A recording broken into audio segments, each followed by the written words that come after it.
Hello guys, welcome all of you. आज हम 2024 का जो सेकंड पार्ट है लेक्चर का उसे डिस्कस करेंगे। पहले हम कुछ बैकग्राउंड इंफॉर्मेशन डिस्कस कर लेते हैं। मेरा नाम है Tushar Gangurde. I have cleared 4 UPSC CSC prelims and 3 UPSC forest prelims. I have already conducted Nirvana course in previous year and we have seen replications of 44 GS questions in 2025 and 24 out of 29 questions in CSAT comprehension paper. So जो बच्चे GS as well as CSAT में hurdle face कर रहे थे 10, 15 या 20 marks का, उन्होंने easily prelims clear कर लिया। पिछले साल मेरे पास अराउंड 150 एडमिशन्स थे और मैं श्योरली कह सकता हूँ 25 प्लस बच्चे जिनका स्टडी अच्छा था उन्होंने प्रीलिम्स क्लियर कर लिया। ये आप कहोगे कि 150 में से बस 25 सिलेक्ट हुए। ये अगर आप परसेंटेज में देखोगे ना, प्रीलिम्स का क्लियर करने का चांस होता है बस 1% और ये 25, मतलब ये बहुत बड़ा नंबर हो गया यार। अराउंड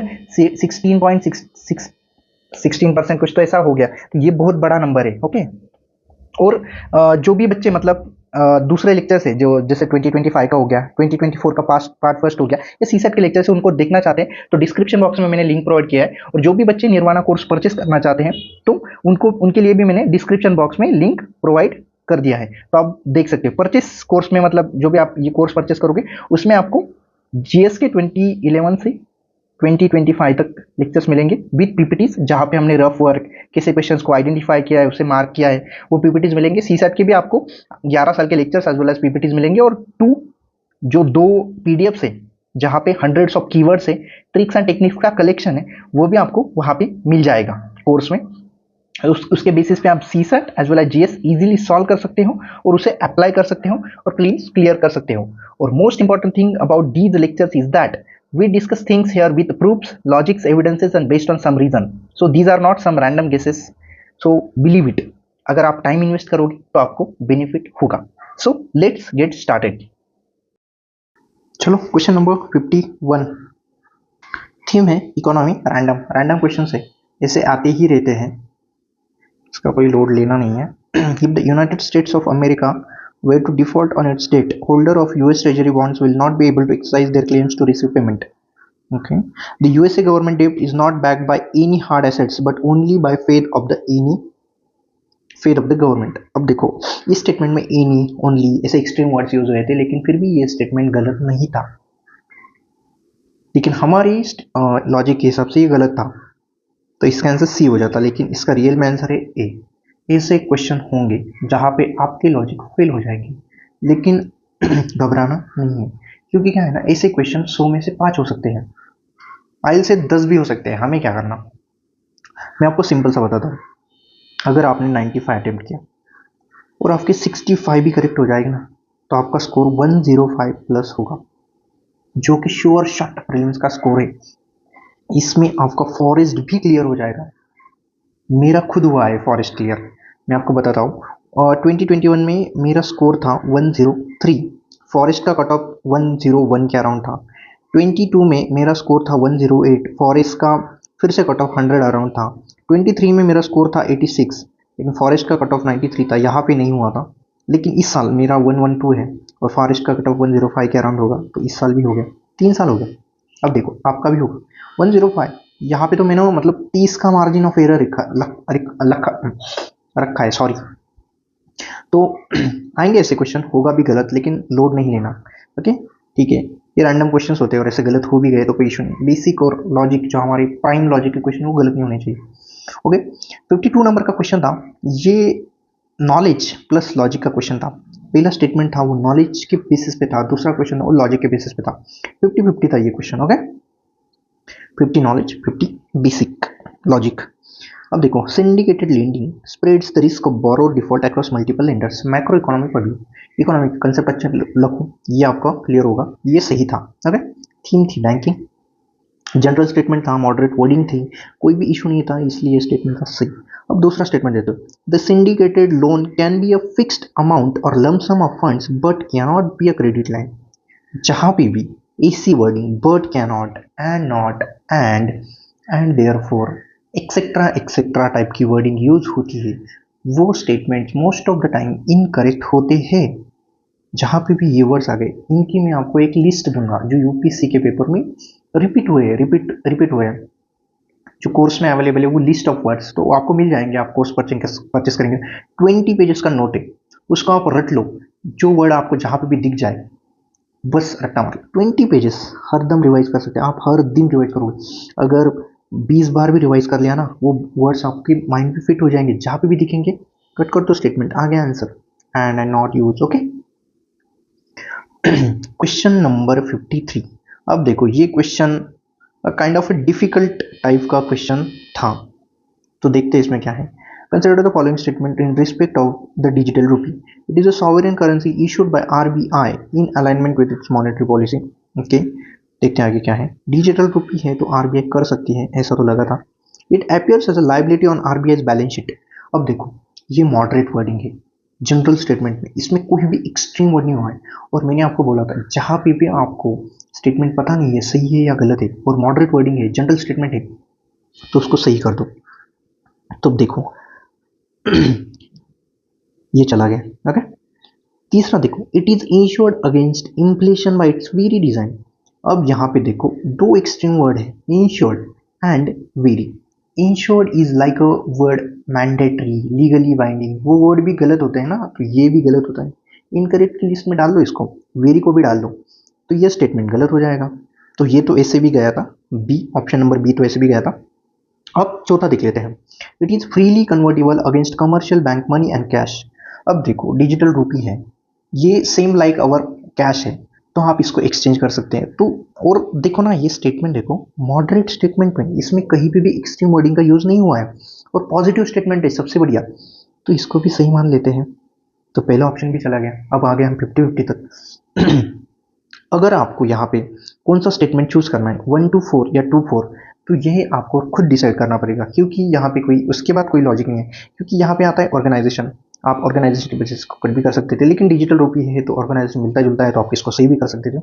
50-50 को जाके आपको स्टैंड लेना था, सही करना है गलत करना है। मैंने एग्जाम में डी किया था और मेरा सही हो गया था, ओके। क्वेश्चन नंबर 54, ये टफ कैटेगरी का क्वेश्चन था, इसमें कोई लॉजिक नहीं था। इसकी थीम है जैनिज्म बुद्धिज्म। ये हर साल आते हैं क्वेश्चन इस थीम पे, जैनिज्म बुद्धिज्म पे हर साल क्वेश्चन आते हैं। अगर इस क्वेश्चन में कोई लॉजिक नहीं था तो आप स्किप कर सकते थे, या 3 out of 2 मतलब ये आप यूज कर सकते थे, ओके। आगे चलते हैं। क्वेश्चन नंबर 55, इसका थीम है एंशियंट साइट्स, उसकी मैपिंग कर लेना। ये बहुत इंपॉर्टेंट है। एंशियंट जो भी साइट्स है ना, चालकोलिथिक साइट्स हो गए, मेगालिथिक साइट्स हो गए, पोर्ट टाउन्स हो गए, रॉकेट साइंस हो गए, कैपिटल सिटीज हो गए, डायनेस्टीज के मैप हो गए, एम्पायर्स के मैप हो गए, उनके मैप्स है गूगल पे अवेलेबल, उन्हें कर लो, उन्हें अच्छे से कर लो, आपके बहुत सारे क्वेश्चन सॉल्व हो जाएंगे। अब देखो मैं यहाँ पे ना आपको दो साइट्स ऐसे बताऊंगा जो मैप में डायरेक्टली दिखाई गई। एक है चंद्रकेतुगढ़ और इनाम गांव। इनाम गांव तो पूरे मतलब एनसीईआरटी में भी है, हमारे जो हम बेसिक बुक पढ़ते हैं, आप या तो लुसेंट पढ़ते होंगे या RS चंद्र शर्मा पढ़ते होंगे, दोनों भी बुक में ये लिखा गया है, तो ये आपको पता होना चाहिए था। तो आप 50-50 तक तो वैसे भी पहुंच जाते, क्योंकि दो यहाँ पे हैं, दो यहाँ पे है, यहाँ पे नहीं है, तो ये दोनों कट हो गए।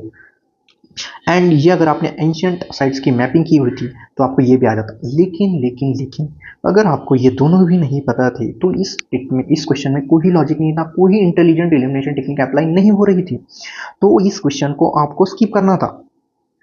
क्योंकि आप 2 out of 4 का लॉजिक भी क्या लगोगी, सब भी तो दो ही ऑप्शन है, कुछ भी ट्रिक नहीं था, ओके। आगे देखते हैं। Who of the following rulers of medieval India give permission to the Portuguese to build a fort at Bhatkal. ये थीम है इंपॉर्टेंट डायनेस्टीज, ये एक थीम है, उसके ऊपर यूपीएससी हर साल क्वेश्चन पूछता है। अब यहाँ पे देखिए कृष्णदेवराय, और इसका आंसर हिस्ट्री के आंसर में कॉमन थीम है, वो है सिग्निफिकेंट रूलर्स, सिग्निफिकेंट पर्संस।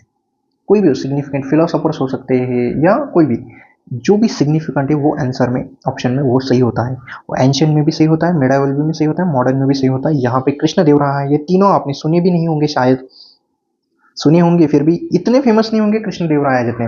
और कृष्णदेवराय तो यूपीएससी का फेवरेट है भाई, वो तो पूछते रहते हैं। कृष्णदेवराय दिख जाए लगा देना आंसर, अशोका दिख जाए लगा देना आंसर, ओके। सिग्निफिकेंट पर्सन, ये हो गई हमारी इंटेलिजेंट एलिमिनेशन टेक्निक, एक बढ़िया टेक्निक है, डायरेक्ट आंसर दे देती है।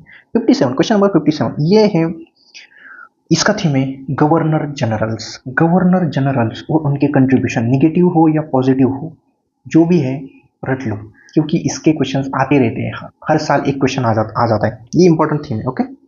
आगे देखते हैं। A particular for British government, एक हमारा लॉजिक है। जो भी चीज़ें हैं पर्टिकुलरली ब्रिटिश गवर्नमेंट के बारे में, अगर यूपीसी बोल रहा है पॉजिटिव थिंग्स, तो वो स्टेटमेंट इनकरेक्ट हो जाएगा।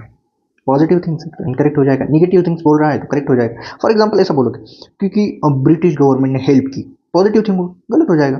ब्रिटिश गवर्नमेंट ने बहुत मारा, ऐसा बोल नेगेटिव थिंग करेक्ट हो जाएगा। ओके, यहाँ पे देखते हैं। Under the Raithwari settlement of revenue collection, the peasants were exempted from revenue payment in case of bad harvest or natural calamities. Positive thing है, गलत हो गया। Under the permanent settlement in Bengal, if the zamindar fail to pay his revenue to the state on or before the fix date, he would be remove from his zamindari. Negative thing सही हो गया। और मैं आपको ये भी बताने वाला हूँ पढ़ना कैसा है। अब देखो, हमें तो पता है निगेटिव थिंग्स या निगेटिव चीज़ें सही हो जाएंगी, लेकिन अगर किसी गवर्नर जनरल ने या ब्रिटिश गवर्नमेंट ने कुछ पॉजिटिव चीज़ें की हो तो आपको ध्यान में रखनी है, क्योंकि वो छोड़ के जो भी पॉजिटिव आएगा वो सबको गलत कर देना है आपको। अब लॉर्ड रिपन था 1880 टू 84 इसका पीरियड, इसने बहुत अच्छे सारे काम किए हैं। ओके, वो डिसेंट्रलाइजेशन, फादर ऑफ डिसेंट्रलाइजेशन कहा जाता है इन्हें। ओके, आइए देखते हैं क्या है। Question number 58, there are no parables in Upanishads. Upanishads were composed earlier than Puranas. अब देखो, नो पैराबल्स, ये पैराबल्स क्या होते हैं ना, इसका हिंदी ट्रांसलेशन आपको देखना चाहिए था। इसका कुछ तो नीति कथा इसे करके कुछ तो अर्थ था। अगर आपको पैराबल्स नहीं पूछा तो हिंदी ट्रांसलेशन पढ़ लो। हिंदी ट्रांसलेशन पढ़ने में कोई बुराई नहीं है। अगर आपके क्वेश्चन सही हो रहे हैं तो क्या ही प्रॉब्लम है। मैं खुद पढ़ता हूँ 22, 23, 24 हर पेपर में मैंने हिंदी ट्रांसलेशन, जहाँ पे भी मैं कंफ्यूज हुआ हूँ हिंदी ट्रांसलेशन मैंने पढ़ लिया है। क्या होता है ना, कभी डायरेक्टली आंसर निकल आता है। अब मैं आपको शायद 22 में है एक क्वेश्चन, उसका डायरेक्टली आंसर हिंदी ट्रांसलेशन वैसे के वैसा ही था। मैं आपको बताऊंगा आगे। ओके, इसका थीम था एंशिएंट लिटरेचर। अब देखते हैं नो पैराबल्स, कितना एक्सट्रीम है। नो मतलब एक भी पैराबल नहीं, पूरे ऊपर कितने बुक्स हो गए उपनिषद्स में, 20, 25, 30 कितने बुक्स हैं मुझे भी नहीं पता। उनमें से एक स्टेटमेंट अगर पैराबल का लिख दिया जाए, नीति कथा लिख दिया जाए, तो गलत हो जाएगा। तो हो गया ना, ये गलत हो गया, ये भी गलत हो गया, तो बी और डी 50-50 तक तो पहुंच गई। अब देखो, यहाँ पे भी उपनिषद से ये स्टेटमेंट भी उपनिषद के बारे में ही है, उपनिषद को वर्ड लेके बोला हुआ है। तो दोनों में से एक सही हो जाएगा, एक गलत हो जाएगा। हमें गलत पता है तो ये सही हो जाएगा और हमारा बी आंसर आ जाएगा। इंटेलिजेंट एलिमिनेशन टेक्निक्स इसी को कहते हैं, क्योंकि ये इंटेलिजेंट है। 59 क्वेश्चन, थीम थी रैंडम, ये किसी बुक या पर्टिकुलर थीम से नहीं आया है तो इसको हमने बोल दिया रैंडम क्वेश्चन था। ओके, पहली स्टेटमेंट थी India is a member of International Grains council. Okay, अब देखो इस क्वेश्चन का मैंने लौटा, ऑर्गेनाइजेशंस तो वैसे हम इनकरेक्ट लिखते हैं, लेकिन एक बात देखिए, India one of the largest grain producer है और one of the largest grain exporter भी है, इंपोर्टर भी है। तो मुझे बताइए आप, इंडिया इस ऑर्गेनाइजेशन का मेंबर हो सकता है या नहीं, और इसका मेंबर होने में प्रॉब्लम भी क्या है। तो मैंने इसको सही कर लिया। दूसरी स्टेटमेंट देखिए, a country needs to be a member of International Grains Council for exporting और इंपोर्टिंग राइस और व्हीट। पहले तो ये देखिए, International Grains Council, International Grains Council, repeated wording, दोनों में से एक सही हो जाएगा और एक गलत हो जाएगा। ये सही है तो ये गलत हो जाएगा, आ गया हमारा आंसर। और दूसरा ये देखिए, नीड्स टू बी, ये जो वर्डिंग है ना वो एक्सट्रीम वर्डिंग है। Mandatory, legally binding, needs to be, have to be, ये जो है ये स्टेटमेंट जहाँ पे भी जिस स्टेटमेंट में भी ये वर्डिंग आ जाए ना, गलत वर्डिंग है। ओके, तो आ गया हमारा आंसर। ये दोनों तो चले गए, ये भी चला गया, ये हमारा आंसर आ गया। क्वेश्चन नंबर 60, ये नॉलेज का क्वेश्चन था, इसका थीम था art and culture current affair, ये न्यूज में था, ये आपको पता होना चाहिए था। इसका आंसर था garba dance. Question number 61, theme था कॉन्स्टिट्यूशन मेकिंग, हर साल क्वेश्चन आता है, इसको आप constitution making, making of the constitution, शायद ऐसा नाम करके चैप्टर है ना लक्ष्मण, उसको पढ़ लो रट लो। और स्पेक्ट्रम में भी एक चैप्टर है इसके ऊपर, उसको भी पढ़ लो रट लो, क्योंकि हर साल इस पे क्वेश्चन आता है। ये बुक से आए हैं इसलिए मैंने यहाँ पे नॉलेज लिखा है, लेकिन लॉजिक भी है। लॉजिक है ऑड वन आउट का। C Rajagopalachari, B R Ambedkar, T Krishnamachari, doctor Sachchidanand. सिर्फ इसका नाम पूरा लिखा है, बाकी सबका नाम एब्रीविएशंस में लिखा है। हमें नहीं चाहिए, हमें चाहिए ऑड वन आउट। और ये आपको वैसे भी पता होना चाहिए था क्योंकि बेसिक बुक से था। ऑड वन आउट, ये देखो, ये छोटा है, ये छोटा है, ये छोटा है, ये बड़ा है, हो गया सही हमारा। ओके, 62, ये देखते हैं क्या है इसमें। इसका थीम है कॉन्स्टिट्यूशनल डेवलपमेंट्स और जो एक्ट्स थे हिस्टोरिकल कॉन्स्टिट्यूशनल डेवलपमेंट्स, मतलब वो 1773 से जो एक्ट शुरू हुए थे 1947 तक, वो सब एक्ट्स इंपॉर्टेंट है, उनको पढ़ लो। ये देखो गवर्नमेंट ऑफ इंडिया एक्ट 1935, इसके ऊपर तो बहुत बार क्वेश्चन आए। स्पेक्ट्रम से पढ़ लो, लक्ष्मीकांत से पढ़ लो, और वो बाय हार्ट होना चाहिए। अगर पढ़ लिया है, नॉलेज है तो अच्छी बात है, नहीं है तो मैं हूँ, क्योंकि यहाँ पे है logic. It provided for the establishment of all India Federation based on the union of British Indian provinces and country states। ये डायरेक्टली लिखा है उसमें, यहाँ पे नॉलेज लॉजिक अप्लाई नहीं होगा। लेकिन यहाँ पे देखिए, defence and foreign affairs were kept under the control of federal legislature, ये वहाँ पे लिखा नहीं है। अंडर वर्ड के आगे जो स्टेटमेंट होते हैं उसको केयरफुली रीड कीजिए, वहाँ पे वर्ड सब्सटीट्यूशन का चांस बहुत हायर होता है।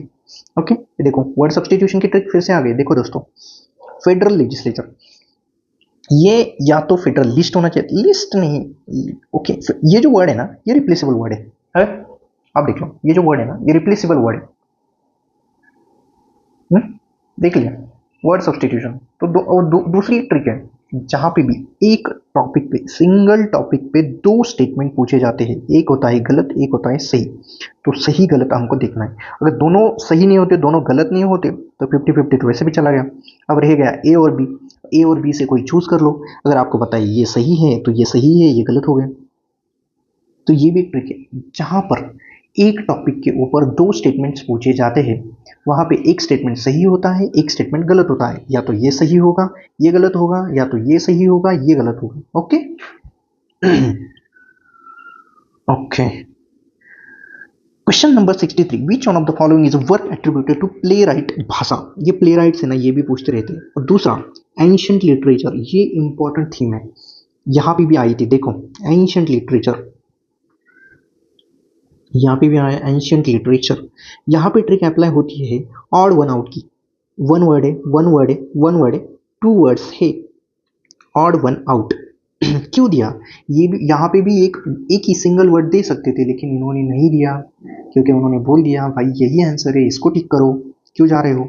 दूसरी ट्रिक यहाँ पे है, ये यम से शुरू हो रहा है, ये भी यम से शुरू हो रहा है, जो भी वर्ड सेम लेटर से शुरू होते हैं उसमें से एक सही होता है, एक गलत होता है, ये गलत होता है, एक सही होता है। तो इन दोनों में से ही आंसर होगा 50-50 में, तो हम वैसे भी पहुंच गए। एक चूज कर लो, मार्क्स बटोर लो। C and D start with same letter, one correct one incorrect, हो गया सी आंसर। आगे चलते हैं, Sanghabhuti and Indian Buddhist monk. देखो जैनिज्म और बुद्धिज्म, बहुत important theme. Who travel to China at the end of the 4th century AD was author of commentary on. इसका answer मुझे पता नहीं है, मैंने देखा भी नहीं था शायद, लेकिन ये टफ कैटेगरी का क्वेश्चन था, ये हमारे रेफरेंस बुक में दिया नहीं गया, यहाँ पे कोई लॉजिक अप्लाई नहीं हो रही है, तो ऐसे क्वेश्चन करने होते हैं स्किप। ये क्वेश्चन का थीम था ancient literature. Ancient literature particularly later with sorry Vedic, later Vedic, Jainism and Buddhism, ये जो लिटरेचर है, और उसके बाद जो सिग्निफिकेंट रूलर से, एम्पायर से, उनका लिटरेचर देख लो, क्योंकि वही से क्वेश्चन आते हैं। ओके, आगे चलते हैं। क्वेश्चन नंबर 65, थीम है आर्ट एंड लिटरेचर का करंट अफेयर। अभी ऊपर देखा, वहां पे गड़बड़ आंसर था। ओके, वो भी यूनेस्को वर्ल्ड हेरिटेज साइट से ही था, ये भी वही से था, क्योंकि वो ऐड हुआ था 2023, वो अभी रिसेंटली ऐड हुआ था, और ये 2023 में ऐड हुए थे। ओके, यहाँ पे नॉलेज का क्वेश्चन है, दोनों में से चार में से दो करेक्ट है, शांति निकेतन और सैक्रेड सिंबल्स ऑफ होयसाला। यहाँ पे ये क्वेश्चन मैंने इसलिए रखा है क्योंकि ये देखिए, world heritage released by UNESCO सभी है वर्ल्ड हेरिटेज साइट, लेकिन लेकिन लेकिन how many of the above were included in 2023। अब बहुत से लोगों ने इसको मार्क कर दिया 4, ऑल 4, लेकिन इसका आंसर था ओनली 2। ऐसा होता है, ये गलती नहीं करनी हमें। 66 नंबर का क्वेश्चन बेसिक क्वेश्चन था, नॉलेज का क्वेश्चन था, यहाँ पे लॉजिक से अप्लाई नहीं करने हैं, हमारे डायरेक्टली लक्ष्मीकांत से पूछा गया है, सभी स्टेटमेंट करेक्ट थे। ये इसका थीम है अमेंडमेंट्स का चैप्टर। कॉन्स्टिट्यूशनल अमेंडमेंट पे यूपीएससी 1-2 साल में क्वेश्चन पूछता ही रहता है, तो वो चैप्टर अच्छे से कर लो, पर उसके बाद जो भी इंपॉर्टेंट कॉन्स्टिट्यूशनल अमेंडमेंट्स है उनको भी पढ़ लो। Question number 67। ओके, अब जाते हैं इसमें। मैंने आपको एक ट्रिक बोली थी, वो थी 3 आउट ऑफ 5। ये ट्रिक का अप्लाई होने के चांसेस 80% से भी ज़्यादा है, तो आप इस ट्रिक पे रिलाय रह सकते हैं। अगर आपको कुछ भी नहीं पता तो 3 आउट ऑफ 5 लगा देंगे। यहाँ पे देखो, यहाँ 2 ऑप्शन है गया, 2 ऑप्शन है गया। अब ए और बी से चूज करना है। अब दूसरी ट्रिक देखिए, सेम लेटर से शुरुआत हो रही है, south Africa, south Korea, south south, दोनों में से एक सही होगा, एक गलत होगा। अब देखिए, which of the above countries are frequently mention low birth rates और एजिंग पॉपुलेशन और डिक्लाइन। अब ये प्रॉब्लम फेस कर रहा है कोरिया, ना कि south Africa. South Africa is a developing country. In developing countries the phase of population is high birth rate, low death rate, ऐसा चल रहा है। लो बर्थ रेट का फेज अभी तक शुरू नहीं हुआ है, ये शुरू हुआ है और चल रहा है बहुत सालों से डेवलप्ड कंट्रीज में। ओके, तो अब देखिए, ये कट हो गया और ये हो गया, हमें इन दोनों में से चूज करना तो फोर आना चाहिए था, 1 2 4 हमारा आंसर आ गया। ओके, क्वेश्चन नंबर 68, ये नॉलेज का क्वेश्चन था। पार्लियामेंट इसकी थीम है, ये आपको बाय हार्ट होना चाहिए। लेकिन यहाँ पे एक ट्विस्ट था, ये जो स्टेटमेंट था ये हमारे बुक में नहीं दिया गया है, लेकिन ये यूपीएससी एक्सपेक्ट करती है कि ये आपको पता होना चाहिए। यहाँ पे ये सही था, मैंने पेपर में इसको गलत किया था, लेकिन मेरा आंसर गलत हो गया। मैंने ये मार्क किया था, लेकिन आंसर सही था 1 2 3। ये क्या होता है ना, कुछ क्वेश्चंस गलत होते हैं लेकिन वो नॉलेज का पार्ट होते हैं और वो हमारे बेसिक थीम से आते हैं, तो उनका गलत होना लाजमी है। लेकिन जो नॉलेज के थीम से नहीं आते, अलग बाहर से कहीं से आ जाते हैं, वो गलत नहीं होने चाहिए। वहाँ पे लॉजिक्स लगते हैं और हमें लॉजिक्स अप्लाई भी करने हैं। ओके, आगे देखते हैं क्वेश्चन नंबर 69। ये था रैंडम क्वेश्चन, ऐसे क्वेश्चन पूछे नहीं जाते, बस डराने के लिए दे देते हो। और क्या होता है ना, लोग इसी क्वेश्चन पे ही फोकस करते हैं। क्यों करना है ऐसे क्वेश्चन पे फोकस? मान लो 100 में से 5 ऐसे क्वेश्चन आ गए। अब तक हमने कितने क्वेश्चन देखे जो स्किप करने लायक थे? 2 या 3 क्वेश्चन थे। मैंने तो 2024 में 100 अटेम्प्ट किया था, मैंने एक भी क्वेश्चन नहीं छोड़ा था। क्यों छोड़ना भाई क्वेश्चन? वहां पे ऑप्शन दिया हुआ है तो टिक कर दो, क्या ही होगा। मैंने 100 किया था, फिर भी मेरा स्कोर था 112। ओके, मैं आपको भी बोलूँगा 95 के अराउंड अटेम्प्ट होना चाहिए, लेकिन उसके लिए आपका प्रिपरेशन वैसे होना चाहिए। मेरा प्रिपरेशन अच्छा था, मेरी इंटेलिजेंट एलिमिनेशन टेक्निक पे होल्ड था, मैंने अटेम्प्ट किया। अब देखो, ये क्वेश्चन रैंडम था, ये स्किप करने लायक क्वेश्चन था, लेकिन मैंने स्किप नहीं किया। मैंने यहाँ पे देखा ब्रिगेडियर, एयर कमोडोर, कमांडर, यहाँ पे क्या है ना, एयरफोर्स नेवी, यहाँ पे ना रैंकिंग दी गई, correctly match in terms of equivalent rank in 3 services. अब देखो यहाँ पे क्या लिखा है, एयर वाइस मार्शल, वाइस मेडरल। तो ये देखो, ये तो 2 नंबर की पोस्ट हो गई, एयर वाइस मार्शल। तो यहाँ पे क्या होना चाहिए था? यहाँ पे एयर मार्शल होना चाहिए था ना, तो ये तो गलत हो गया ना। वाइस एडमायरल है तो यहाँ पे एडमायरल होना चाहिए था ना, एडमिरल। ओके, तो फर्स्ट तो गलत हो गया ना, और सेकंड सही हो गया। सेकंड सिर्फ इसमें ही था, डायरेक्टली आंसर आ गया, आगे देखा भी नहीं मैंने। ओके, तो ऐसा होता है कभी कभी आपको वहां पे कुछ ना कुछ पर्टिकुलर लॉजिक सूझ जाता है और उसको अप्लाई करना है, अगर नॉलेज नहीं है तो। क्वेश्चन नंबर 70, ये पर्टिकुलरली नॉलेज का क्वेश्चन था, इसमें कोई लॉजिक या टेक्निक अप्लाई नहीं हो रही थी, ये आपको पता भी होना चाहिए था। इसका थीम है statutory, constitutional and non constitutional bodies, ये आपको पता होनी चाहिए, इनके प्रोविजंस आपको पता होने चाहिए, मेंबर्स आपको पता होने चाहिए, मैंडेट होना चाहिए, कब स्टैब्लिश वो होना चाहिए, अमेंडमेंट्स वगैरह हो तो वो भी पता होनी चाहिए। क्वेश्चन नंबर 71, ये नॉलेज का क्वेश्चन था और टफ क्वेश्चन था। इस क्वेश्चन की थीम थी 2024 was an election year, more than 60 countries in the world have elections in 2024, had elections in 2024। इसका आंसर था D4। इस क्वेश्चन में आपको लॉजिक अप्लाई नहीं करना है, जहां पे 1 2 3 4 ऐसे ऑप्शंस दिए गए होते, ये बहुत क्लोज ऑप्शन। इवन सी सेट में भी ऐसे क्वेश्चंस को आपको स्किप करना चाहिए, क्योंकि निगेटिव मार्किंग देके चले जाते हैं। अगर आपको पता है कि मुझे ये 100% श्योर है यही आंसर है, तो ही इसको अटेम्प्ट करना है, वरना इसको स्किप कर देना है। ये टफ कैटेगरी का क्वेश्चन था तो थोड़ा मूड खराब हो गया। 72, यहाँ पे मैंने बोला था ना कॉन्स्टिट्यूशनल अमेंडमेंट्स आ गया, देखो कॉन्स्टिट्यूशनल अमेंडमेंट्स। भाई ये थीम से मैंने प्रिपरेशन करके माइक्रो थीम्स बनाया है, इस थीम्स पे क्वेश्चंस आते हैं। कॉन्स्टिट्यूशनल अमेंडमेंट्स आपके अच्छे होने चाहिए। अब देखो, ये तो नॉलेज का क्वेश्चन है, यहाँ पे ट्रिक अप्लाई नहीं होगा। कोंकणी, मणिपुरी, नेपाली, ये इसका आंसर था 1 2 3। लेकिन अगर आपको पता नहीं था तो यहाँ पे देखो, मणिपुरी, मैथिली, ये दोनों साथ में नहीं आ सकते, क्योंकि इन दोनों में से कोई एक ही सही होगा। सेम लेटर से शुरुआत हो रही है तो 1 करेक्ट हो जाएगा, 1 इनकरेक्ट हो जाएगा। सो 2 और 4 में से कोई एक ही आएगा, तो जहां जहां साथ में उनको काट डालो। 2 4 2 4, यहाँ से गया, यहाँ से गया, 50 50 तक हम पहुंच गए। ए और सी से हमें चूज करना है। ओके, आपको नहीं था ये पता तो। अब देखिए, ये इन्होंने ऐसे लॉजिक क्यों देते हैं? आपको क्या लगता है कि इसके पीछे क्या रीजन होगा? ये यम से शुरुआत हो रहा है, ये पैटर्न हमने बहुत बार देखा कि सेम वर्डिंग से शुरू हो रहा है और दोनों में से एक सही है एक गलत। क्या होता है ना, लोगों को उनको पता है कि ये ना, ये टफ टू मगफ है या टफ टू रिमेंबर है, तो लोग है ना इसको कोड बना लेते हैं। जैसे मैंने बना लिया था कमान, 71 अमेंडमेंट का। तो कोंकणी और नेपाली के और यन से तो हो गए, लेकिन यम से क्या, मणिपुरी या मैथिली, मैं भी कंफ्यूज हो गया था। तो इसलिए दे देते हैं वो यम से शुरुआत होने वाला या यन से शुरुआत होने वाला या के से शुरुआत होने वाला, कोई तो एक होता है इसमें, और उन दोनों में से एक सही होता। तो आप ये ध्यान रखिए, यूपीएससी के हर ट्रिक के पीछे कोई ना कोई रीजन है। वो बच्चों को कंफ्यूज करने के लिए देते हैं, वो जिनको पता होता है उनको कंफ्यूज करने के लिए दे देते हैं ऐसे ऑप्शंस। पता चल गया रीजन। अब मैंने इलेक्शन ईयर का थीम बोला था, यहाँ पे भी देखो ये पार्टीज के लीडर्स पूछे इन्होंने, कौन था इसका लीडर। ओके, इलेक्शन ईयर का क्वेश्चन था, थीम था इलेक्शन ईयर। ओके, अब देखो मैंने आपको एक बोला था 4 पेयर्स हो तो उसमें से 2 सही हो जाते हैं और 2 को फ्लिप कर देते हैं। भारतीय जनता संघ, इनके लीडर थे doctor Shyama Prasad Mukherjee. Congress for democracy, इनके थे जगजीवन राम। लेकिन स्वतंत्र पार्टी के थे सी राजा गोपालाचारी और सोशलिस्ट पार्टी के थे आचार्य नरेंद्र देव। फ्लिप कर दिया तो जहां पे भी 4 पेयर्स दिख जाए वहां पे 2 आउट ऑफ 4 का ऑप्शन लगा देना चाहिए, अगर आपके पास लास्ट रिजॉर्ट में कोई भी ट्रिक नहीं बची है तो।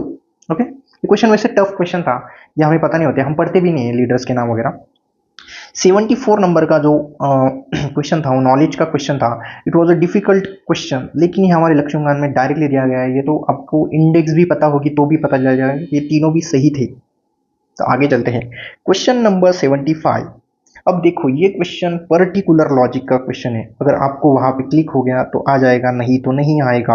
लेकिन ये क्वेश्चन मस्ट अटेम्प्ट क्वेश्चन है, ऐसे क्वेश्चन को छोड़ते नहीं, ये पढ़ा नहीं है तभी, क्योंकि हमें नहीं पता कि स्टेट लिस्ट में क्या आता है, यूनियन लिस्ट में क्या आता है, स्टेट लिस्ट में क्या आता है। ऑड वन आउट भी है, देखो state list state list state list, ये है union list, odd one out. Okay, लेकिन ये देखिए करेक्ट पूछा है, inter state trade and commerce is sub state subject under state list. अब देखो ये इंटर स्टेट है, 2 स्टेट हैं, उसमें से 2 स्टेट हैं और उसमें से उनमें कोऑर्डिनेशन करना है या कुछ तो करना है, ट्रेड करना है, sorry trade and commerce.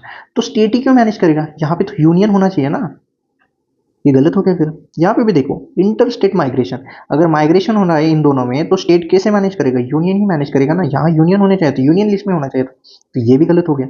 Inter state quarantine, यहाँ पे फिर से इंटर स्टेट आ गया और यहाँ पे आ गया यूनियन, और ये हो गया सही।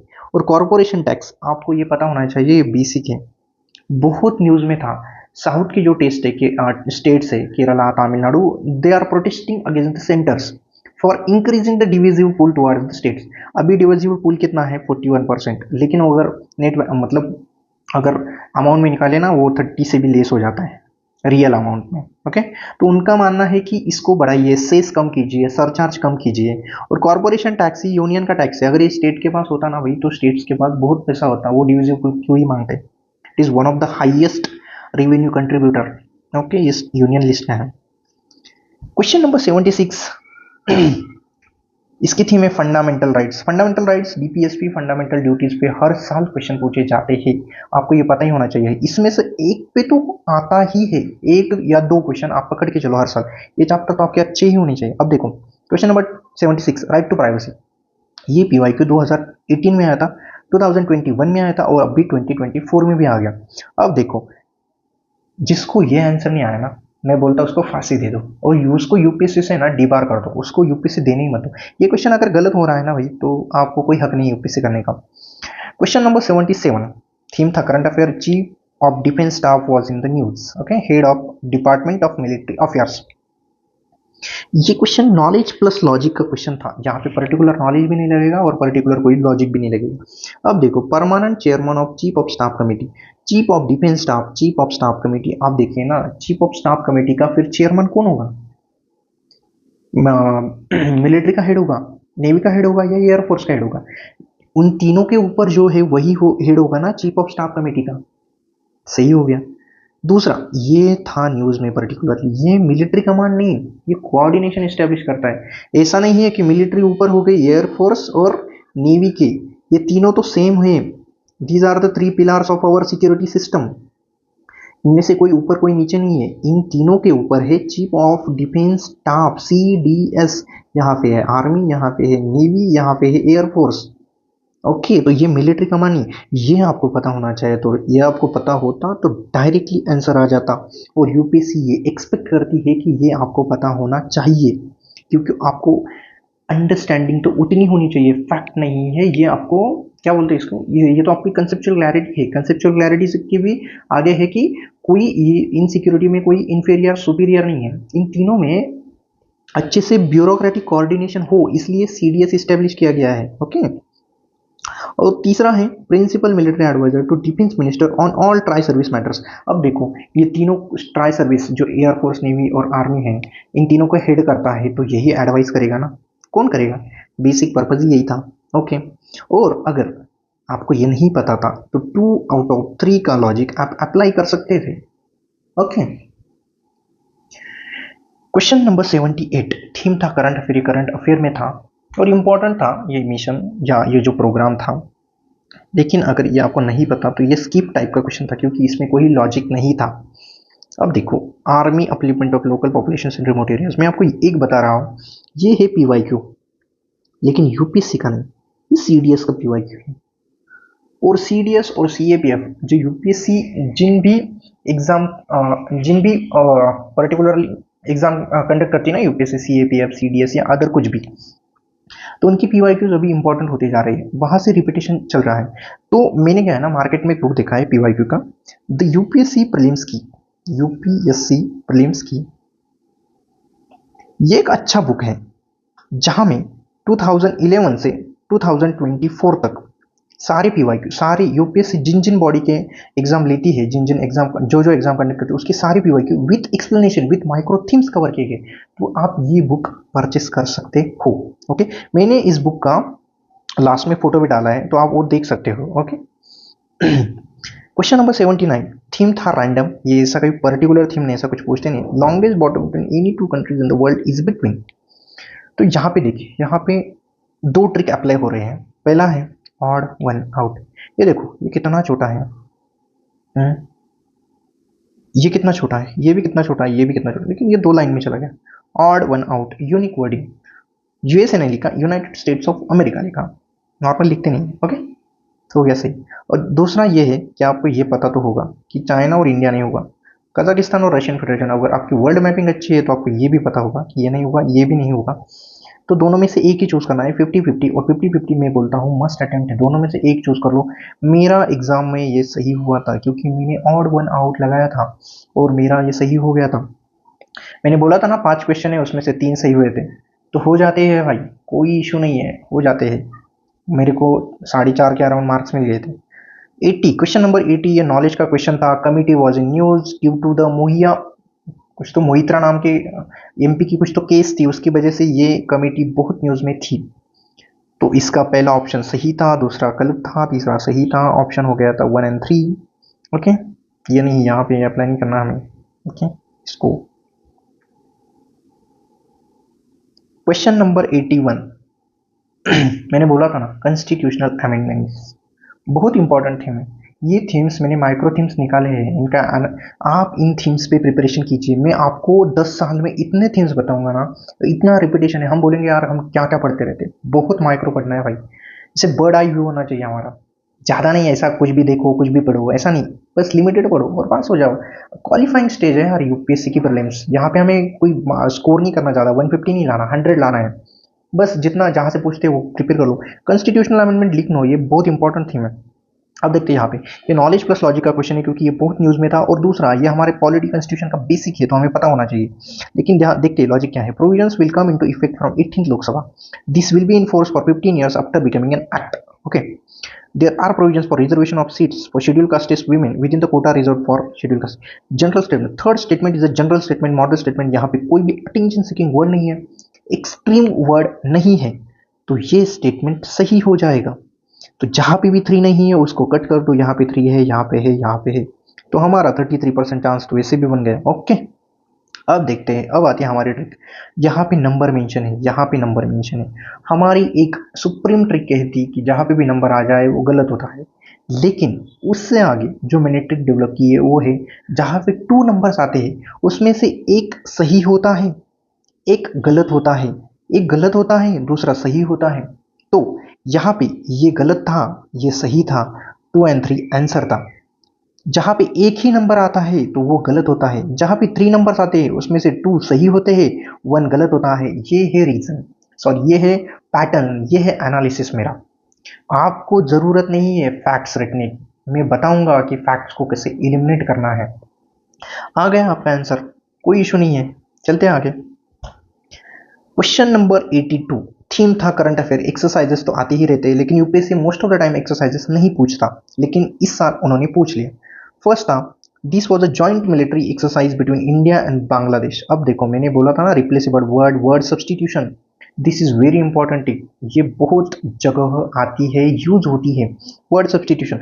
बांग्लादेश को रिप्लेस कर सकते हैं किसी भी कंट्री के साथ। सेकंडली, इट कॉमेंस्ड इन अहुंद पुणे, इसको भी रिप्लेस कर सकते हो किसी भी वर्ड। जहां भी ट्रिक रिपीट हो जाए ना दो सेंटेंस में, तो उस सेंटेंस में से एक सही होता है, एक गलत होता है। ओके, अब देखते हैं आगे। Joint response during counter terrorism operations was a goal. मैंने बोला था गोल, एम्स, ऑब्जेक्टिव्स सही होते हैं, और जनरल स्टेटमेंट है, मॉडरेट स्टेटमेंट है, ये आप ध्यान में रखिए। पहला एम्स, दूसरा गोल, तीसरा ऑब्जेक्टिव, ये सही होते हैं, तो तीसरा सही हो गया। चौथा, Indian air force was a part of this exercise. Part of this, ये जो वर्डिंग है, ये आप ध्यान में रखिए, ये वर्डिंग करेक्ट सेंटेंस में ही आती है। तो जहाँ भी आपको ये वर्डिंग दिख जाए, उस वर्डिंग को आप सही कर दीजिए। तो चौथा भी सही हो गया। तो जहाँ भी 3 और 4 नहीं है, वो कट कर डालो। जहाँ पे 3 4 है, यहाँ पे 3 4 है। अब देखो अब यहाँ पे तो ऐसे भी पता चल गया था हमें। रिप्लेसेबल वर्ड, रिप्लेसेबल, जहाँ पे भी दो स्टेटमेंट में सेम ट्रिक लग रही है, तो एक सही हो जाएगा, वन सही, वन गलत हो गया ना, तो दोनों में से एक ही सही होगा। लेकिन अब मैं बताऊंगा एक्सरसाइज के बारे में। सबसे इंपॉर्टेंट फैक्ट क्या होता है?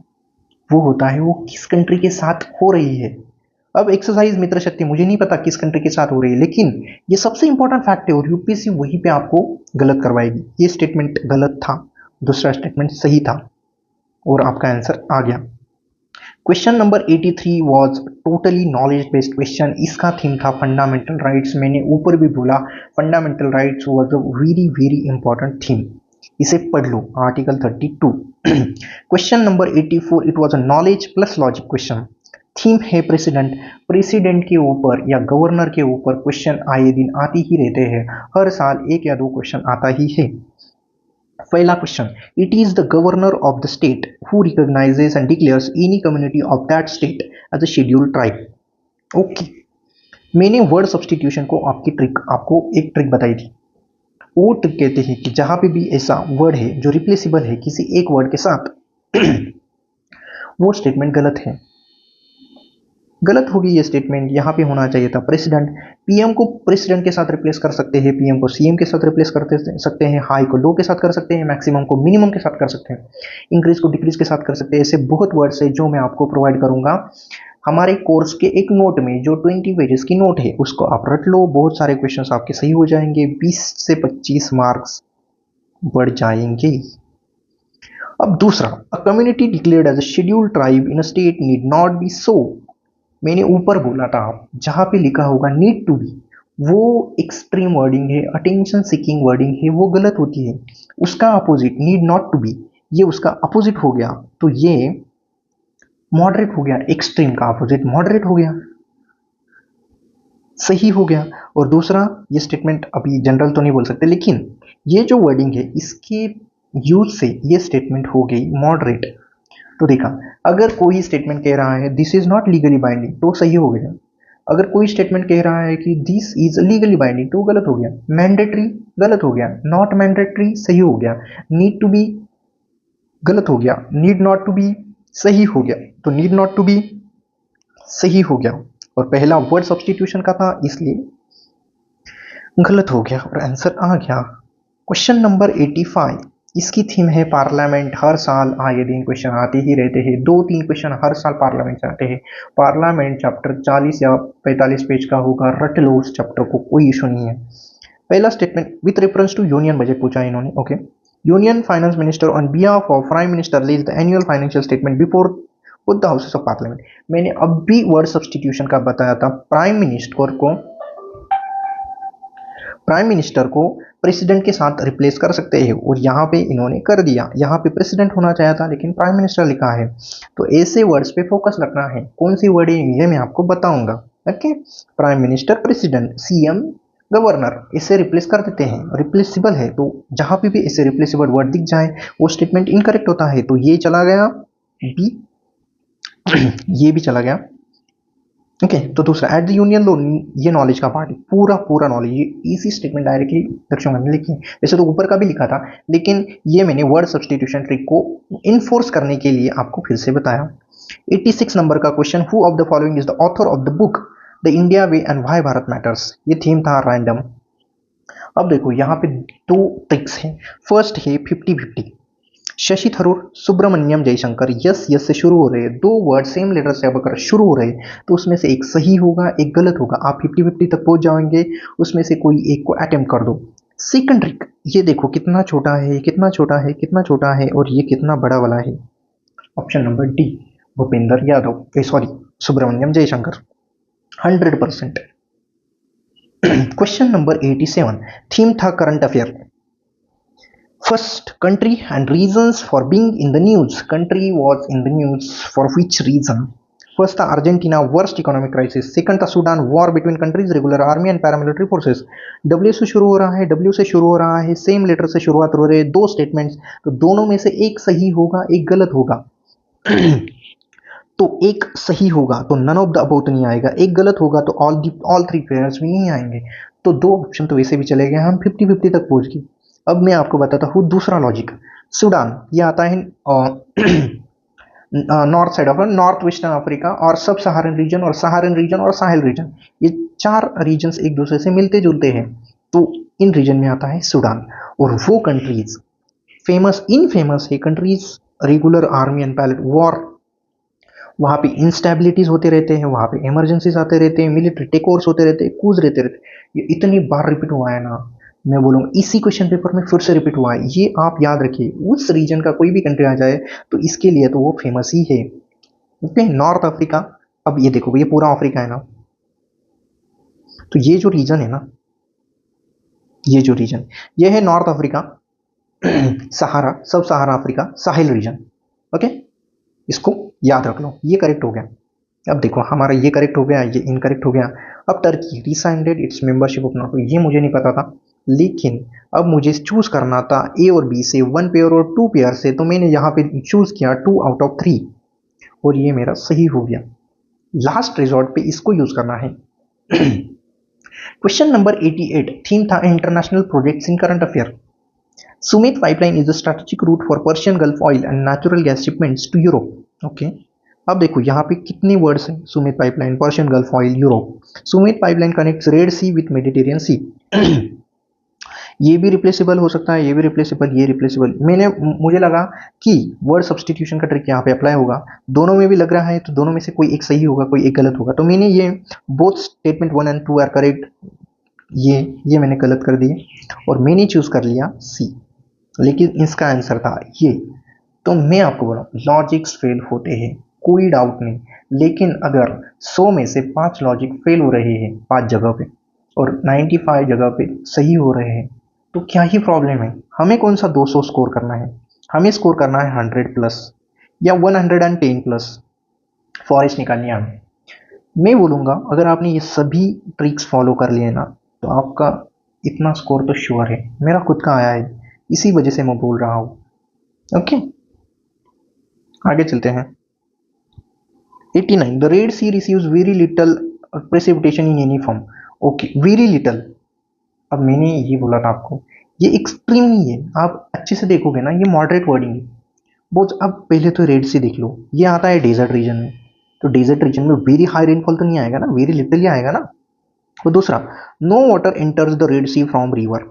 अब मुझे ये लगा था ये एक्सट्रीम वर्ड है, और एक्सट्रीम वर्ड हमेशा गलत होता है, तो मैंने सिर्फ ए को सही किया, दूसरे को गलत किया, लेकिन यहाँ पे मैं रॉन्ग हो गया। बहुत सारे आंसर कीज ने इसका आंसर दिया है सी। अब यूपीएससी क्या देती है देखने लायक होगा, लेकिन ऐसा लगता है कि यूपीएससी भी सी ही देगी। ये सही था, क्योंकि वहाँ पे कोई मेजर रिवर नहीं है जो रेड सी में जाती है। ओके, तो क्या है ना, कहीं कहीं पे लॉजिक नहीं लगते, लेकिन ये देखो ऐसा मूव नहीं करना है, हमें ऐसा मूव करना है, लोड नहीं लेना है, क्योंकि हमारा लॉजिक 95% अप्लाई हो रहा है, तो 5% के बारे में क्यों सोचे, 95% के बारे में सोचे ना। अब देखो ये क्वेश्चन आ गया पॉल्यूटेंट्स एंड सोर्स, मैंने बोला था ना रिपीटेड में, एक ही पेपर में 2-3 जगह पे ये क्वेश्चन आ गया। इन्होंने क्या बोला है, according to EPA which one of the following is the largest source of sulphur dioxide emissions. अब देखो ये लोकोमोटिव्स मतलब रेल इंजन जो होते हैं ना, यूजिंग फॉसिल फ्यूल्स, ये कितना स्पेसिफिक है, कितना स्पेसिफिक है, इतना स्पेसिफिक नहीं चाहिए। शिप्स यूजिंग फॉसिल फ्यूल्स, अरे बस शिप्स, ये भी स्पेसिफिक हो गए। एक्सट्रैक्शन ऑफ मेटल ओर्स, ये भी स्पेसिफिक हो गए। लेकिन पावर प्लांट्स जिनका हमारी एनर्जी जो सोर्स है उसमें 50% से ज्यादा कंट्रीब्यूशन है, वो लार्जेस्ट सोर्स होगा ना। ये तो मतलब यहाँ पे ट्रिक की भी जरूरत नहीं है, लेकिन मैं ट्रिक ये बता रहा हूँ, यहाँ पे जो भी स्पेसिफिक है वो आंसर में नहीं होता। हमने देखा था, देखो lift irrigation for cereal crops, ऊपर देखा था मैंने एक जगह पे हमने देखा सीरियल क्रॉप्स, वहां पे क्या क्यों सीरियल लिखा, हॉर्टिकल्चर भी लिख सकते थे, कुछ भी लिख सकते थे, सीरियल क्यों ऐसा स्पेसिफिक करके, वो गलत है, वो गलत करने के लिए लिखते हैं, वो स्पेसिफिक स्टेटमेंट गलत करने के लिए। जहां पे ब्रॉडर हो, पावर प्लांट्स, कितने बड़े बड़े पावर प्लांट्स हैं, कितने हैं, और ये ऑल इंक्लूसिव ऑप्शन हो जाएगा, ब्रॉडर ऑप्शन हो जाएगा, और ब्रॉडर और ऑल इंक्लूसिव ऑप्शंस करेक्ट होते हैं। ओके, क्वेश्चन नंबर 91, ये था करंट अफेयर, जो कंट्री न्यूज में होती है यूपीएससी उसके बारे में पूछता है, और यही वही था। There is instability and worsening security situation in the Sahel region. मैंने अभी आपको मैप निकाल के बोला था क्वेश्चन नंबर 87 में कि north Africa, Sahara, sub Saharan African countries, Sahel region is famous for instabilities, emergencies, military takeover, schools. क्या बोला इन्होंने, instability, worsening security situations, correct हो गया। There have been several military take over, coups d'etats और several countries of the Sahel region in the recent parts. अरे वही तो है, उसका ही तो एक्सटेंडेड वर्जन है, और मैंने ये लॉजिक फाइंड आउट किया है। सेवरल वर्ड जिस भी स्टेटमेंट में आता है वो स्टेटमेंट सही हो जाता है, क्योंकि ये स्टेटमेंट, ये वर्ड है वेग, सब्जेक्टिव एंड मॉडरेट। इसका मतलब कोई फिक्स नहीं है। सेवरल का मतलब एक भी हो सकता है, 10 भी हो सकता है, 50 भी हो सकता है, और जिस वर्ड का मतलब फिक्स नहीं है वो वर्ड जिस भी स्टेटमेंट में आए उस स्टेटमेंट को करेक्ट कर देता है। और दूसरा, ये जो डीटैट वर्ड है ये लिखना कितना मुश्किल काम है, यूनिक वर्डिंग है, और यूनिक वर्डिंग होती है करेक्ट। ऑड वन आउट के क्वेश्चन में हमने ये देखी है, कोडी आइवोर नाम का कंट्री था, देखो कोकोआ प्रोड्यूसर्स में, उसमें हमने देखा था कि ये वो करेक्ट ऑप्शन था, यहाँ पे भी वो ये करेक्ट ऑप्शन है, तो देख लिया। ये लिख लीजिए आप, ये जो है ना, ये साहिल रीजन, नॉर्थ अफ्रीका, सब सहारन अफ्रीका, ये कंट्रीज हमेशा इंस्टेबिलिटी, वर्सनिंग सिक्योरिटी के लिए इनफेमस है। इनको अगर ये स्टेटमेंट आ गया तो ये करेक्ट ही हो जाएंगे। ओके, आगे देखते हैं क्वेश्चन नंबर 92, थीम है balance of payment and trade. India does not import apples from United states of America. Very very extreme statement, मतलब एक भी एप्पल इंपोर्ट नहीं करता क्या यूएसए से India. One of the largest trade partner है India और USA, I think second largest है। तो एक एप्पल भी इंपोर्ट नहीं करता क्या, अगर नहीं करता तो कोई और कर लेगा, इस साल में कर लेगा, अगर कर लिया किसी ने इंपोर्ट तो तो तो ये स्टेटमेंट तो गलत हो जाएगा ना, तो ये सही नहीं हो सकता, ये गलत ही होगा। एक्सट्रीम स्टेटमेंट है, वेरी एक्सट्रीम स्टेटमेंट है, और डायरेक्टली आंसर है हमारा। दूसरा, in India the law prohibits the import of genetically modified food without approval of competent authority.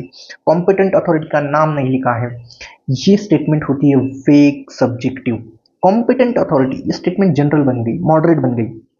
और दूसरा ये देखिए, जेनेटिकली मॉडिफाइड फूड को, इनका हेल्थ कंसर्न है, आपको सबको पता ही होगा, बेसिक तो आपको क्लियर होगा, तो ये आपको पता होगा कि ये जेनेटिकली मॉडिफाइड फूड है, वो हेल्थ कंसर्न्स उसके अभी सॉल्व नहीं हुए, तो एक पॉजिटिव स्टेटमेंट है, और पॉजिटिव स्टेटमेंट यूपीएससी करेक्ट देता है, तो डी ऑप्शन हमारा करेक्ट हो गया।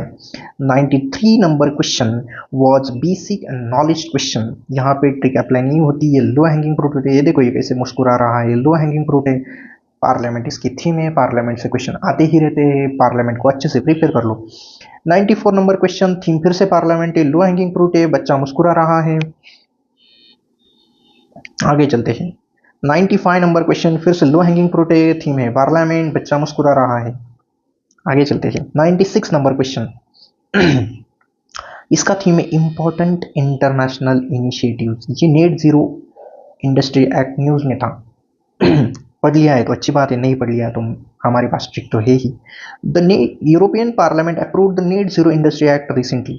Secondly, the European Union intends to achieve carbon neutrality by 2040 and therefore aims to develop all of its own clean technology by that time. पहला यहाँ पे आया है नंबर। मैंने बोला था अगर नंबर एक बार आता है तो वो स्टेटमेंट इनकरेक्ट होता है, ये स्टेटमेंट इनकरेक्ट है। सेकेंडली मैंने बोला था ये wording but cannot and not and therefore and दस, ऐसे टाइप की वर्डिंग गलत होती है। मैं आपको इसकी एक एग्जॉस्टिव लिस्ट भी दूंगा जो यूज करके आप स्टेटमेंट्स एलिमिनेट कर सकते हैं। तो स्टेटमेंट इनकरेक्ट हो जाएगा, तो first statement is correct, second statement is incorrect, हमारा आंसर आ गया।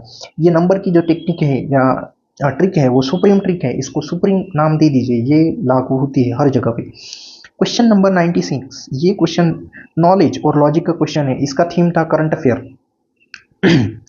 अब देखो क्या इसमें क्या है। रिसेंटली, पहला तो recently Venezuela has achieved a rapid recovery from its economic crisis and succeeded in preventing its people from fleeing और immigrating to other country. Venezuela was infamous for its economic, मतलब बहुत इकोनॉमी की situation खराब हो गई थी, worst economic situation थी Venezuela में, बहुत इन्फ्लेशन भी बढ़ गया था। यहाँ पे देखिए रैपिड, अटेंशन सीकिंग के एक्सट्रीम है, सक्सीडेड, अटेंशन सीकिंग के एक्सट्रीम है, और हमारे हिसाब से एक्सट्रीम और अटेंशन सीकिंग वर्डिंग इनकरेक्ट होता है, ये स्टेटमेंट इनकरेक्ट हो गया। दूसरा, Venezuela has world's largest oil resources. मैं बोलूँगा हर चीज़ में जो भी लार्जेस्ट है वो आपको पता होना चाहिए। For example largest rice producer कौन है? इंडिया है, पता होना चाहिए। लार्जेस्ट ऑयल प्रोड्यूसर कौन है? यूएसए है, आपको पता होना चाहिए। लार्जेस्ट ऑयल रिजर्व्स किसके पास है? वेनेजुएला का पास है, आपको पता होना चाहिए। लार्जेस्ट ऑयल एक्सपोर्टर कौन है? सऊदी अरेबिया है, आपको पता होना चाहिए। इंडिया लार्जेस्ट ऑयल कहाँ से इंपोर्ट कर सकता है, करता है? रशिया से करता है, आपको पता होना चाहिए। फैक्ट चेंज हुआ है, पहले सऊदी अरेबिया से करता था या ईरान से करता था, अभी रशिया से करता है, तो ये आपको पता होना चाहिए। लार्जेस्ट आपको पता होना, सेकंड नहीं होगा चलेगा, थर्ड नहीं होगा चलेगा, कोई इशू नहीं, लेकिन लार्जेस्ट जो है, फर्स्ट लार्जेस्ट, वो आपको पता होना चाहिए। ये स्टेटमेंट करेक्ट था, तो हमारा आंसर आ गया। क्वेश्चन नंबर 98, ये क्वेश्चन था, इसका थीम था गवर्नमेंट स्कीम्स इन न्यूज। ये यूज क्या हो गया? ओके, न्यूज था। ये फ्लैगशिप स्कीम्स जो होती है ना गवर्नमेंट की, वो आपको पता होनी चाहिए, और जो स्कीम पर्टिकुलरली बहुत न्यूज में है वो आपको पता होनी चाहिए। गवर्नमेंट के बारे में कुछ स्कीम्स के बारे में कुछ लॉजिक से डेटा और फैक्ट्स इनकरेक्ट होते हैं, एम्स, गोल्स, ऑब्जेक्टिव्स करेक्ट होते हैं, जनरल स्टेटमेंट करेक्ट होते हैं, और स्कीम के बारे में जो भी पॉजिटिव थिंग्स बोले गए हैं वो करेक्ट होते हैं। तो ये आपको पता होना चाहिए स्कीम के बारे में। बट इस क्वेश्चन में हम रॉन्ग हो गए। उसका क्या है ना कि इन्होंने ना डेटा करेक्ट दे गया है, तो ऐसा होता है यूपीएससी इतनी आसानी से तो सब कुछ देगी नहीं, वो हमारे मतलब वार करेगी हमारे इमोशंस पे कि नहीं ट्रिक्स अप्लाई मत करो, लेकिन नहीं। कितने क्वेश्चन देखने हमने, 5 क्वेश्चन हुए होंगे अभी अभी तक कि जिसमें लॉजिक्स अप्लाई नहीं हुआ है, लेकिन बाकी सारे क्वेश्चन 50 क्वेश्चन आप छोड़ दोगे जिनमें लॉजिक्स अप्लाई हुआ है। अब देखो यहाँ पे ये 100% सही था, लेकिन दूसरा देखो, under the scheme cadastral maps are digitise, general statement था। और दूसरी बात, ये मैंने यहाँ पे लिखा नहीं है लेकिन मैं आपको बोल रहा हूँ, कैडेस्ट्रल मैप्स ये डिफिकल्ट टू अंडरस्टैंड वर्डिंग है, टफ टू अंडरस्टैंड वर्डिंग है। जो वर्ड्स आपको समझ में नहीं आ रहे एक बार पढ़ के, वो वर्ड्स यूपीएससी जिस स्टेटमेंट में देती है वो स्टेटमेंट को करेक्ट मानती है। दूसरा सही है, तीसरा भी सही था। An initiative has been undertaken to translate the records of rights from local language to any of the languages recognised by the constitution of India. सही है, दोनों भी सही है, ये भी सही था। यहाँ पे हमारा लॉजिक सही हो गया था, मेरा ये क्वेश्चन गलत हो गया था, इसलिए मैं इसे नाराज हो गया था। ओके, लेकिन ठीक है, आगे देखते हैं। विद रेफरेंस टू द प्रधानमंत्री सुरक्षित मातृत्व अभियान कंसिडर द फॉलोइंग स्टेटमेंट। फिर से government schemes in the news और फ्लैगशिप गवर्नमेंट स्कीम्स आपको पता होनी चाहिए। नहीं पता होगा तो मेरे चैनल पे आइए, मैं आपको आंसर सही करवा के दूंगा। पहला है logic, this scheme guarantees a minimum package of antenatal care services to women in their second and third trimesters of pregnancy and 6 months post delivery healthcare service in any government facility। 1 2 3, 3 number एक ही statement पे आ गए। इतना factual statement, मैंने बोला था ना schemes के बारे में जो फैक्ट्स और डेटा होता है वो इनकरेक्ट होता है, ये इनकरेक्ट हो गया। दूसरा, under the scheme private sector health care providers of certain specialities can volunteer to provide services at nearby government health facilities. अब मैंने क्या बोला था, मैंडेटरी हो, लीगली बाइंडिंग हो, नीड टू बी हो, हैव टू बी हो, गलत हो जाता है। लेकिन उसके अपोजिट हो, मैंडेटरी के अलावा उन्होंने यूज कर लिया हॉलैंड वॉलंटरी, यहाँ पे क्या बोला है वॉलंटियर, तो सही हो जाएगा। और कितनी पॉजिटिव थिंग है, आप कंट्रीब्यूट कर सकते हैं हेल्थ प्रेग्नेंट वुमेन के अच्छे हेल्थ के लिए, तो क्या प्रॉब्लम है, इतना पॉजिटिव है तो सही होगा। और मैंने ये भी बोला था positive things about schemes, government schemes particularly सही होते हैं। नेगेटिव थिंग्स अगर गवर्नमेंट के बारे में बोले गए तो इनकरेक्ट होते हैं। तो यूपीएससी पर्टिकुलरली स्कीम्स के बारे में नेगेटिव बोलती नहीं है, क्योंकि वो एक अच्छा मैसेज नहीं चाहता लोगों में, इसलिए वो पॉजिटिव थिंग्स ही बोलती है। ओके, और वो करेक्ट होते हैं। तो हमारा आंसर आ गया B. Last question of this question paper, with reference to Pradhanmantri Shram Yogi Maandhan Yojana consider the following statements. Government scheme से ये क्वेश्चन था। The entry age group for enrolment in scheme is 21 to 24 years, number है। Okay, age specific contribution shall be made by the beneficiary, general है, statement positive है, तो हम government scheme में इसको पॉजिटिव मान लेते हैं। तीसरा, each subscriber under scheme shall receive minimum pension of 3000 per month after attaining the age of 60 years. अब देखो, यहाँ पे भी नंबर है, यहाँ पे भी नंबर है, तो फर्स्ट और थर्ड नंबर स्टेटमेंट में नंबर से, तो इन दोनों में से एक सही हो जाएगा, एक गलत हो जाएगा। तो ये स्टेटमेंट जहाँ पे भी साथ में आ रहे हैं उनको हम कट कर देते, तो फर्स्ट ऑप्शन हमारा चला गया। ओके, तो रह गया बी सी डी, 33% प्रोबेबिलिटी तो हमारी बन गई। अब देखते हैं चौथा question, family pension is applicable to spouse and unmarried daughters. अब देखते हैं क्वेश्चन नंबर स्टेटमेंट नंबर 4, यहाँ पे जो दो वर्ड्स दिए हैं वो रिप्लेसेबल है, वर्ड सब्सटीट्यूट कर सकते हैं अलग वर्ड से, तो जहाँ पे भी ऐसे दिख जाते हैं ये स्टेटमेंट होते हैं इनकरेक्ट, ये फैक्चुअल है, और factual statements about government schemes are incorrect. Okay, तो 4 चला गया, अब रह गया बी और सी।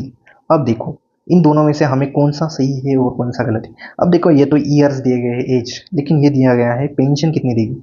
अब देखो सीनियर सिटीजन से 60 के आगे, उन्हें तो ज़रूरत होती है ना, अगर उनके बच्चों ने उनको घर से बाहर निकाल दिया वगैरह वगैरह, और कुछ हो गया, कुछ हेल्थ इश्यूज हो सकते हैं या कुछ भी हो सकता है, उनके लिए 3000 पेंशन दे रही 60 ईयर, ये तो पॉजिटिव हो गया ना भाई, तो सही हो जाएगा 2 और 3। देखो इस हिसाब से हमने अराउंड 50 से भी ज़्यादा क्वेश्चन लॉजिक से सॉल्व किए, तो आप बोलो इसमें से अराउंड अगर आपकी 35 भी क्वेश्चन सही हो जाते तो यहाँ पे आपका स्कोर बन जाता 70, और 15 गलत हो जाते मतलब उसमें से माइनस हो जाता 10, तो 60 मार्क्स आपके यहाँ आ गए। और नॉलेज के क्वेश्चंस थे अराउंड 30 to 35, वहाँ से आपके 25 भी करेक्ट हो जाते, 2 हो जाते 50, और बचे कुछ क्वेश्चन आपके न्यूट्रल करने में लग जाते, तो ये कितना हो गया 110। ये मैंने लोवेस्ट स्कोर निकाला है। अगर आप मुझे फॉलो करोगे अगले 10 लेक्चर्स में, उसमें से एक लेक्चर और फ्री आएगा, पार्ट 2 आएगा इस सीरीज़ का जो यूट्यूब पे होगा, और उसके आगे जो 8 लेक्चर्स होंगे 2015 से 2021 तक 22 तक, वो हमारे चैनल पे होंगे। उस कोर्स के बारे में एक इंट्रोडक्ट वीडियो आ ही गया है आदित्य देवरे सर का, वो आप देख सकते हैं। और 2011 से 2014 तक जो भी इंपॉर्टेंट क्वेश्चन है, ट्रिक्स है, उसका मैं अलग वीडियो बनाऊंगा और वो भी डाल दूंगा। सो 9 लेक्चर्स, सो अराउंड 18 आवर्स के लेक्चर से वो पेड कोर्स में आते हैं, और उसके साथ में आता है एक नोट जो 20 पेजेस का है। वहाँ मैंने बहुत सारे कीवर्ड्स निकाले हैं, वहाँ पे पूरी लिस्ट बनाए हैं, उनको सिर्फ आपको रटना है, जितना चाहे उतना रटना है, और एग्जाम में जाके अप्लाई करना है बस, और आपका स्कोर 110 से आगे चला जाएगा। सिर्फ आपकी सीएससी की प्रीलिम्स नहीं, फॉरेस्ट की भी प्रीलिम्स क्लियर हो जाएगी। ये जो बुक है वो मैंने बोला था, ये बुक आप परचेस कर सकते हो पीवाईक्यू के लिए, पीवाईक्यू के बारे में कंटेंट करने के लिए, क्योंकि माइक्रो थीम्स भी है इसमें, मयूर गिरासी नाम के बंदे ने पब्लिश किए हैं। तो थैंक यू वेरी मच।